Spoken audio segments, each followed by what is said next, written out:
Hello, and welcome to the Monday Message. There's a lot going on over the next 7 or 8 days in terms of the pattern of energy. I'm going to talk about that momentarily. I have a couple of announcements I want to share with you personally. Let's see, first things first.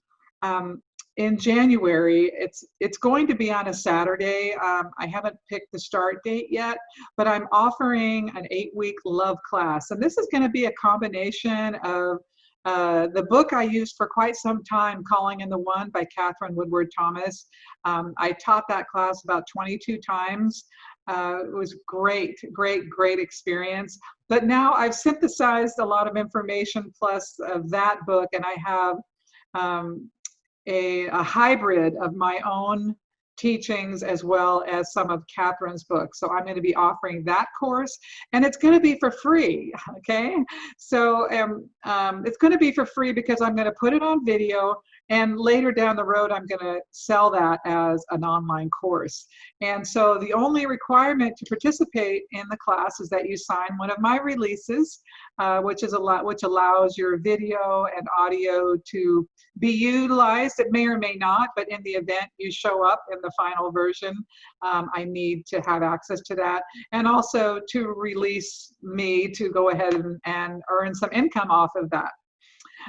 Secondly, 2021 is going to be an incredible year for love. That's all there is to it. I talked about that in my predictions. And maybe it's a side effect of 2020 where we've been locked down and we can't connect with people. I mean, our most precious loved ones, we can't hug, we can't get around each other. So maybe it's a side effect of that. I'm not exactly sure, but there's such an expansive get out and connect feeling from about March on that if you want to find love, if you want to get married, if you're getting divorced and want to get remarried or find a new partner or meet new friends, 2021 just has a great vibe for connection. And so that's also part of the reason I'm going to create this course now at the beginning of the year. So you'll have the course out of the way and kind of brush up on your skills and your awareness and bring your information into the present moment. Okay, the second announcement is on January 1st. I'm going to do a group reading event. I'm going to limit it to 12 people, and it's going to be $75 a person. And now a group reading event is best for people who not only have some questions they would like asked, and want to get it at a reduced rate. These things usually go 2 to 2.5, 3 hours, just depending how long it takes. But also for people who like the community, the spiritual community, and the spiritual dialogue, and like to interact with other people and in a small, intimate setting. So there's the link in the newsletter if that's something you'd like to do. But I thought, what a great day to do that on January 1st. A lot of us want to know what's ahead for the new year. And so I'm going to offer that. Should be fun. All right, let's get to it. The Monday message. This is a tough week.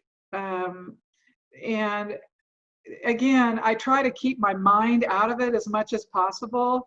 But it's been a challenging year. I mean, even if you're like me and I've embraced the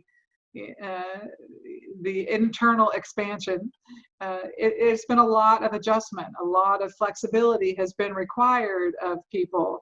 And, as I said earlier, so you haven't been able to see your family or friends, and it's been difficult on a lot of different levels.